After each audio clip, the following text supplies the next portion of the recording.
BTS अपने juniors new jeans के साथ काफी ज्यादा घुल मिल के रहते हैं और उनके साथ बीटीएस ने काफी सारे चैलेंजेस और डांसेस भी करे हैं जो आर्मीज को बहुत ज्यादा पसंद थे।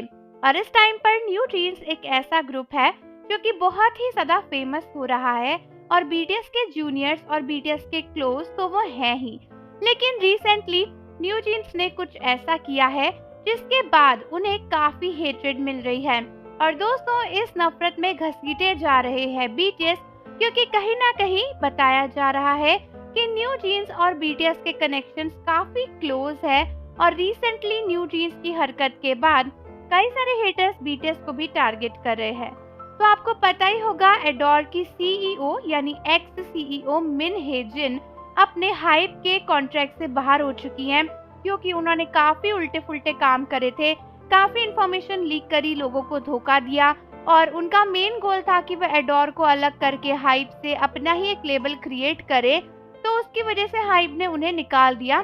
काफी बातें भी चली थी और पता चला था मिन हेजिन ने अपने लेबल को फेमस करने के लिए बीटीएस के ऊपर काला जादू तक करवाया था, ताकि बीटीएस के मेंबर्स दूर चले जाएं और वो अपने ग्रुप न्यू जीन्स को प्रमोट कर सके।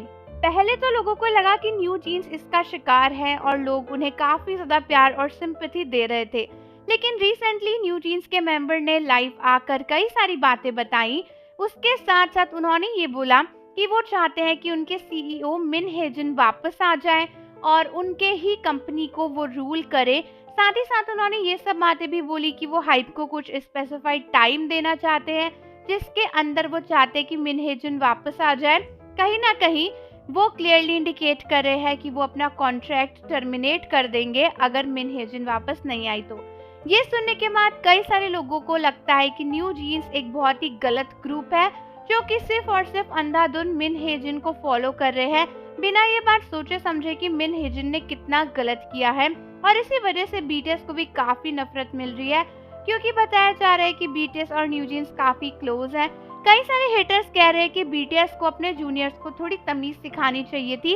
अपनी ही पेरेंट कंपनी के अगेंस्ट जाकर ऐसा लाइव करना और अपने एक्स सीईओ को वापस बुलाने की डिमांड करना काफी गलत बात है और न्यू जीन्स को तो डिसबैंड ही हो जाना चाहिए। हालांकि दोस्तों, समझने वाली बात यह है कि इस सब से बीटीएस का कोई लेना देना नहीं है।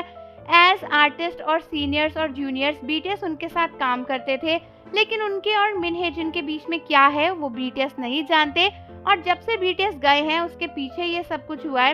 इनफैक्ट बीटीएस तो खुद इस प्लानिंग के शिकार है। पता चला था कि मिन हेजिन ने उनके साथ कितना गलत किया, तो ऐसे में बीटीएस को टारगेट करने का कोई सेंस नहीं बनता। बीटीएस हाइप को कोई धोखा नहीं दे रहे हैं। तो आप मुझे कमेंट्स में बताओ कि आप इस न्यूज़ पर क्या कहना चाहोगे। और जाने से पहले चैनल को जरूर सब्सक्राइब कर लो, बेल आइकन प्रेस कर दो। मिलते हैं आपसे अगली वीडियो के साथ।